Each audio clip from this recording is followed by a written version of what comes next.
общински съвет, съществуващ в момента, или да не си отиде. Истината е една. Ако ние успеем, както сме се поискали за момента, и на този етап имаме уверението, че ще бъде създадена, ще ни бъде разрешено да се създаде и да се регламентира от временно изпълняващия длъжността, тази комисия на граждани, излъчени от нас имам предвид от хората на Варна, и тя успее да заработи по възможно най-бързия начин, всички тези неща и проблемите с бездомните кучета, проблемите с земите, всичко ще бъде решено, защото ние ще имаме представители там. И ще можем да контролираме нещата и да следим това да се случи по възможно най-бързия начин. Не може, когато има кауза, когато има кауза, човек да изтъква, да се опита да изкара на преден план своите лични проблеми. Просто трябва да се обедини около общото искане.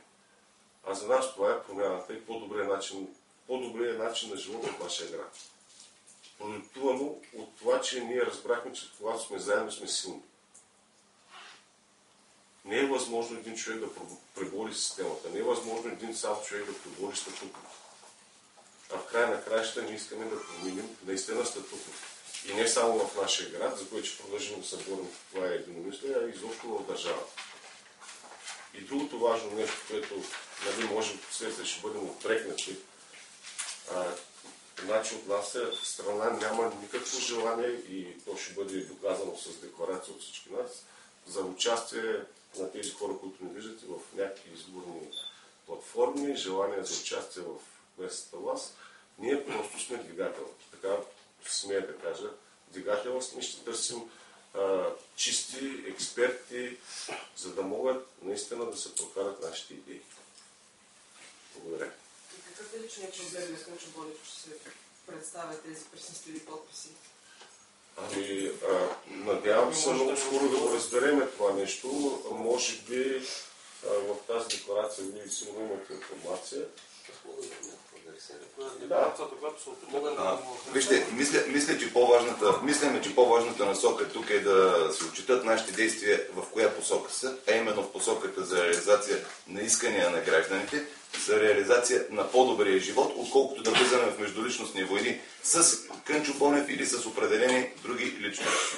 По-важното е тук да защитим нашата теза, нашата позиция. Защо искаме този общински съвет да продължава да работи, под каква форма да работи и какви да бъдат нашите искания. Кой представител от Варна вчера беше в Габрово?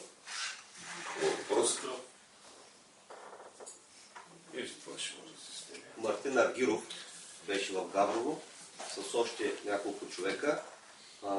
Доколкото знам, Иван Петров е бил там. Онзи ден в самия обществен съвет на Кънчо Бонев също е изкарано предложение да се изпратят хора. Идеята беше дори тук да имаме няколко лагера, на тия национални срещи да присъстваме заедно, тъй като националните интереси, които застъпват тези срещи, са едни и същи. И ние там нямаме разногласия абсолютно по никакви точки. Те не са изпратили представител, така че това са хората, които са били от Варна на срещата в Габрово. Съжалявам, че не мога да ви дам повече информация, тъй като хората са се върнали късно с нощи и нямаме точно какво точно са решили и какви са точно исканията, които са ги обединили. Вие днес ще участвате ли в 11 часа в протеста? Да, ще участваме. Смятаме, че протеста, който е насочен към БДЖ, също е една кауза, която трябва да се подкрепи. За мен лично не е нормално в такава ситуация да се правят сделки, за които обществеността не е добре информирана, не е изкарано всичко ясно, чисто. Така че ние лично участваме в тези протести и апелираме хората също да участват. Тъй като имаше въпрос за политизирането на протестите, на всички не е ясно, че още от началото в самите протести се опитваха да се внедрят хора, които искаха да ги политизират. Това продължава непрекъснато и общо взето мога да кажа, че в голяма степен са успели. Кой точно ги политизира? Различни политически сили се опитват да ги политизират. В момента кои са взимали надмощие, видно от това, кои общински съветници са хвърлили оставка, кои отказват да участват в някакви преговори, така че на всички нас не е ясно кои са силите, които са там. Ако позволите да обобщим, значи вие искате Общинския съвет да си изкара до край мандата в този състав, просто да има граждански контрол и вашите предложения да бъдат чути от тях. Така ли? Значи, нещата следват следната логика. Ние сме този общински съвет да започнем да работи по начин, по който гражданите бъдат удовлетворени.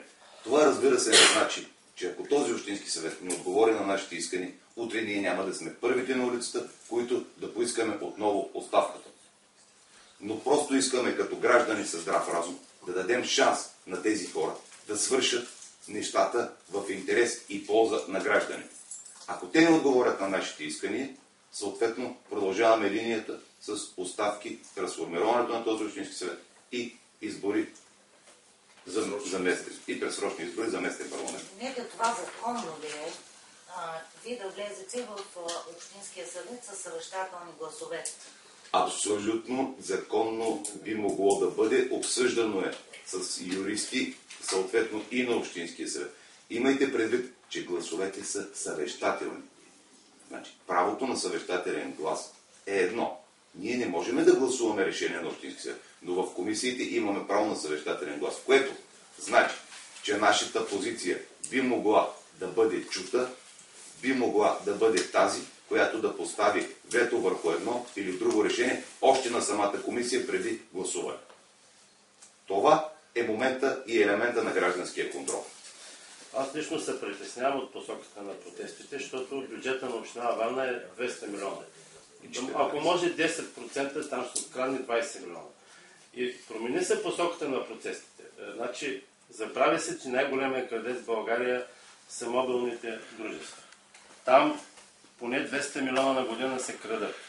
Няма ли да залепите Дадзибал, а не да палите тези мобилни оператори, да се направи там това да бъде национална кауза, не само на Варна, защото там са големите пари, които тичат. Най-малко 10 пъти повече там е кражбата. Чрез офшорни дружества, аз съм чел статии, имам така представа. Такава посока да продължат протестите. Защото Варна хубаво е да се контролира, да не се краде, но там е 10 пъти, защото там е посоката.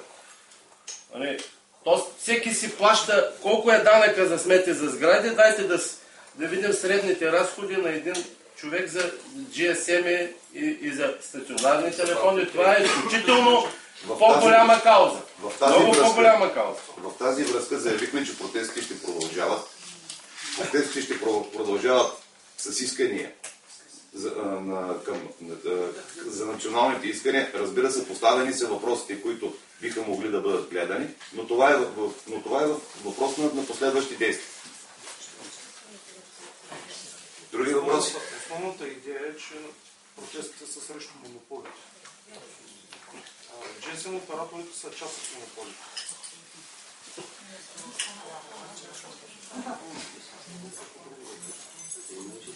Други въпроси имате?